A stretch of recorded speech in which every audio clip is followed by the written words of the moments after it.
नमस्कार, स्वागत आहे तुमचं सुषमाज किचनमध्ये। आज आपण आषाढी एकादशी विशेष उपवासाच्या 2 रेसिपी पाहणार आहोत। एक रेसिपी आहे उपवासाचा दह्यातला गोड साबुदाणा आणि दुसरी रेसिपी आहे उपवासाची मऊ लुसलुशीत मोकळी अशी उपवासाची तिखट भगर। रेसिपी दोन्हीही अगदी सोप्या आहेत। त्यासाठी व्हिडिओ शेवटपर्यंत बघा, तसेच रेसिपीला लाईक करा आणि चॅनलला सबस्क्राईब करा। बेल नोटिफिकेशन पण ऑलवर प्रेस करा। आता आपण रेसिपीला सुरुवात करूया। तिखट भगर बनवण्यासाठी इथे मी भगर घेतली, 1 वाटी भगर निवडून घ्यायची आणि 1-2 मिनिट छान भाजून घ्यायची। खूपही भगर भाजायची नाही, नाही तर भगरे जास्त जर भाजल्या गेली तर कडवटपणा येतो। मीडियम हीटवरती फक्त हाताला गरम लागेल एवढीच भगर आपल्याला भाजून घ्यायची। भाजल्यामुळे भगर ही छान सुटसुटीत होते, अजिबात चिकट वगैरे होत नाही। तर आपली भाजून झालेली आहे, गॅस बंद करूया। भाजलेली भगर आहे, एका भांड्यामध्ये मी पाणी घेतलेलं आहे, यामध्ये पाण्यामध्ये टाकून स्वच्छ धुवून घ्यायची आहे। कढईमध्ये 1-2 चमचे साजूक तूप टाकून घ्यायचे। तुम्ही शेंगदाणा तेल पण वापरू शकता, पण तुपातली भगर अगदी छान चविष्ट लागते। तूप गरम झालंय, 2 ते 3 हिरव्या मिरच्या टाकून घ्यायच्या। त्याचं प्रमाण तुमच्या आवडीनं कमी जास्त पण करू शकता। यामध्ये मी उपवासाला खूप जणांना जिरे चालत नाहीत, खूप जणांच्या कमेंट येतात की व्हिडिओमध्ये जिरे का टाकले तुम्ही, उपवासाला चालत नाही, त्यामुळे मी इथं वापरत नाही। तुम्हाला जर उपवासाला जिरे चालत असतील तर तुम्ही तडक्यासाठी जिरे पण वापरू शकता। थोडेसे शेंगदाणे टाकून घ्यायचे, तर कच्चे शेंगदाणे आहेत हे, आणि 2 मिनिट तुपावरती शेंगदाणे आणि मिरची छान परतून घ्यायची। आणि मिरची छान परतून झाली, इथे मी 1 बटाटा साल काढून पाण्यामध्ये चिरून टाकून ठेवलेला आहे, कच्चा बटाटा आहे, यामध्ये टाकून घ्यायचा।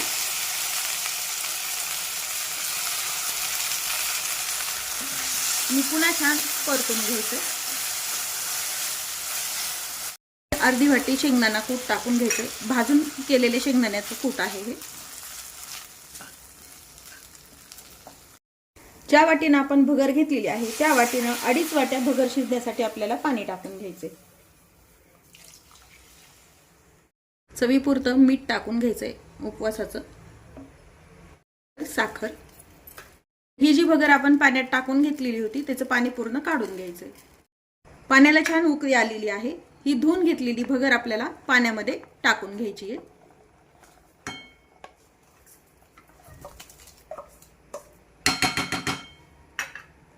सर्व भगर आपण पाण्यात टाकून घ्यायची शिजण्यासाठी।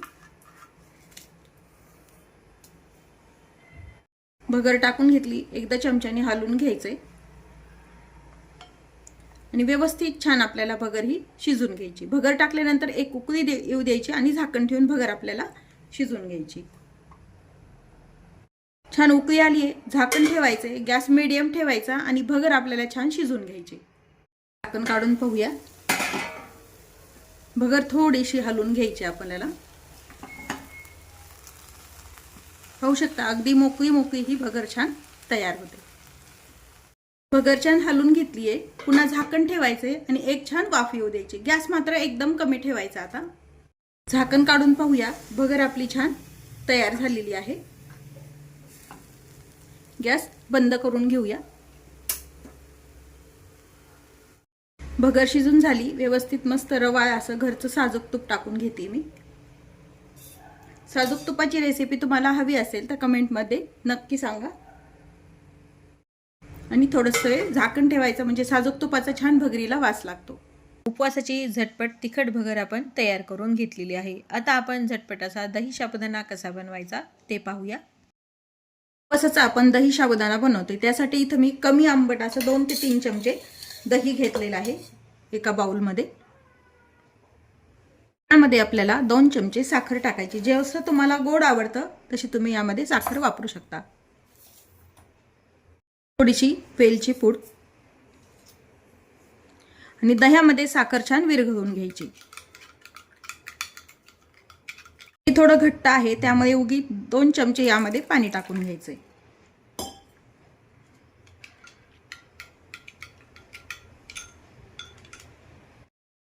इथे मी थोडासा साबुदाणा गरम करून, साबुदाणा खिचडीला जसा आपण पाण्यामध्ये 2-3 पाण्याने धुवून भिजू घालतो तसा हा भिजून घेतलेला आहे. खूप जण डायरेक्ट साबुदाणा भाजून घेतात आणि दह्यामध्ये किंवा ताकामध्ये भिजवतात. तसं केलं तरी चालतं, पण हे साबुदाणा आधी भिजवल्यामुळे तुम्ही झटपट हा दही साबुदाणा तयार करू शकता. आता हा साबुदाणा यामध्ये टाकून घ्यायचा आहे.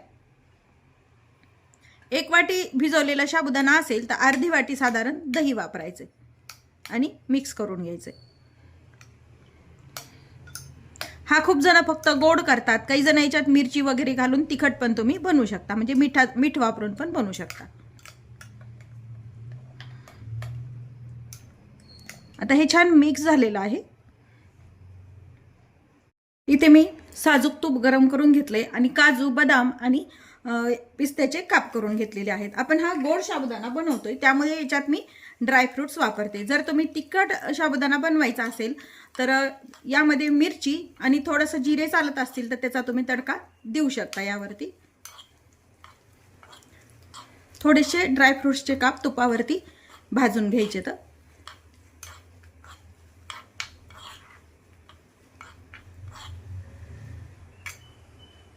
काप तुपामध्ये छान तळून झाले आहेत, यावरती टाकून घेऊया.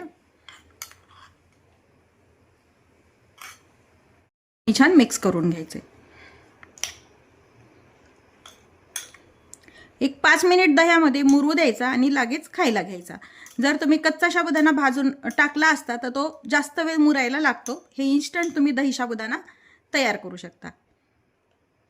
ड्रायफ्रुट्स मी शिल्लक ठेवले होते वरतून गार्निशिंगसाठी.